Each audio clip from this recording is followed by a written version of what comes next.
UFC 307 has arrived, and guess who is headlining? Yes, it's Alex Pereira, the undisputed UFC light heavyweight champion, is making his third title defense since UFC 300 in April. He defended at UFC 300 in April against Jamal Hill, followed it up against Yuri Prohashka at UFC 303 International Fight Week in the summer, and now October 5th, he returns to defend his title against an unlikely challenger, number 8 Khalil Roundtree Jr., who is coming off of 5 knockouts in his own right, but is a massive plus 360 underdog in this fight.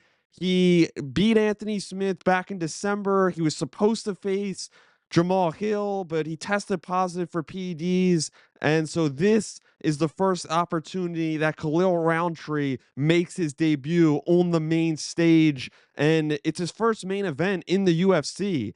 This is really a major step up for Roundtree because he's going from fighting his last few in the Apex to in 3-round fights to fighting a main event, and not just a main event against anybody, a main event against the best fighter in the UFC today. To me, it's Alex Pereira. I know he's ranked number 2 pound for pound on the UFC's rankings to Islam Makhachev, the lightweight champion, but for my money, I got Alex Pereira. He's the most active champion, and he's delivered the most unforgettable performances. Every time Alex Pereira steps foot in that octagon, he makes a difference. It's that simple. He doesn't waste any time when he gets in there.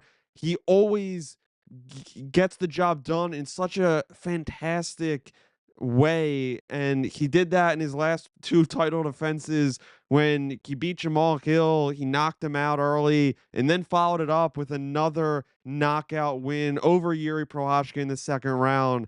He, it's just something that this sport hasn't seen in a long time. And 4 of Alex's last 6 victories have came in the first or second round, and that's why, although I think Alex is going to win this fight, he's minus 470 on the money line. It keeps raising by the second on DraftKings Sportsbook as I see it, but the value is Alex Pierre to win in the first or second round, which you can get at minus 130. That to me is the best value to bet on Alex Pereira in this fight, because 4 of his last 6 fights, he's finished his opponent in the first 2 rounds. The only 2 was when he finished Israel Adesanya in the 5th and final round when he first won the middleweight championship back in 2021. And then last summer when he made his light heavyweight debut against Jan Blachowicz in Utah, actually, he won a decision in that 3-round fight. So he makes his return to Utah for the first time in a little over a year against an unlikely opponent in Khalil Roundtree. I'm going to go, like I said, I'm riding with Alex Pereira until he shows us that he has some sort of weakness. I'm backing him. He seems like he has that next level aura about him. He's that next level superstar for the company. He's only getting bigger with each fight, with each win. I think maybe a fight at heavyweights in the future. Maybe he moves down to middleweight a lot in the future for Alex Pereira. But the rest of this card is fascinating as well. Raquel Rocky Pennington renewing a rivalry against former bantamweight women's champion Juliana Pena. She's been out for over 2 years. Last time we saw her, she lost and got handled pretty well against former champion Amanda Nunes. And she makes her return after suffering some injuries the last year or 2 against a champion in Raquel Pennington, who beat Mayra Buena Silva for the vacant title back in January at UFC 297.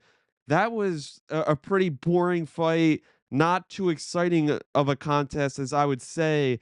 But in this fight, I'm going to have to ride with Juliana Pena, plus 142. The value is there for Pena. If she brings that level of aggression we saw in the first fight against Nunes, I know that was about 3 years ago at this point, so it wasn't too far in the recent memory, but she is a big time competitor every time she shows up, which she has had a problem of doing that in the past. This is only her 9th fight in the UFC, in over 10 years. But I think she's going to regain the title. It's best for this division if she regains this title, sets up future fights with Kayla Harrison, and maybe she brings Nunes back out from retirement. She's 35 years old. She needs to capitalize now before she gets too old and she really just loses a step. So we'll see if she can still bring it. Jose Aldo is fighting Mario Bautista, 10 versus 11 in the great bantamweight division. Aldo is plus 124. I was surprised when I saw that. I think that's really great value, as well as Pena. I think it's a really close fight. I love how Aldo looked just a couple months ago when he made his return in Brazil, his home country. I'm gonna go with Aldo to get the job done in this fight. Maybe it sets up a fight. He mentioned maybe fighting Sean O'Malley in the future. I would really like to see that fight. He seems more motivated this fight week to kind of restart his career and get a restart at another potential title win. He was a champion many years ago. We'll see if he can do it again. I think he still has some gas left in the tank at 38 years old.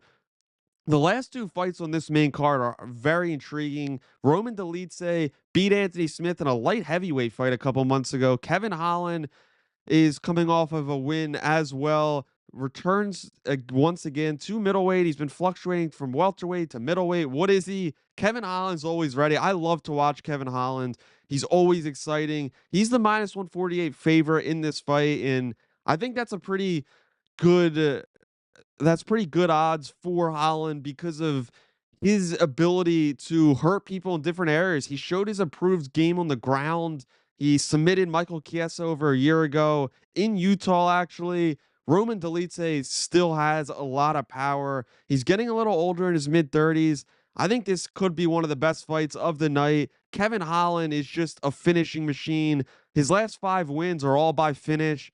I think he's going to win this fight, and hopefully he gets into that top 12 to 10 of the middleweight division and stays in that division and starts to work his way up to maybe even a number one contender shot in the future. That's down the line, but in this one, I'm riding with Holland. Last fight of the main card, it's Kayla Harrison. It's the two-time Olympic gold medalist, PFL champion, and she was unbelievable against Holly Holm. Dominated her, submitted her in the second round back at UFC 300 versus Caitlin Vieira, number 2 versus number 3 in this women's bantamweight division. So it seems like the winner of this will face the winner of the co-main event, hopefully in the near future. I'm riding with Kayla Harrison. This is a no-brainer. This is one of the Kayla Harrison is one of the best UFC prospects to come into the UFC. I know she's not a prospect like other fighters, like when they come in their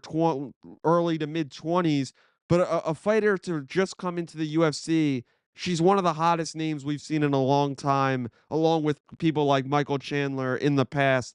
Kayla Harrison is going to be a future women's bantamweight champion without a doubt.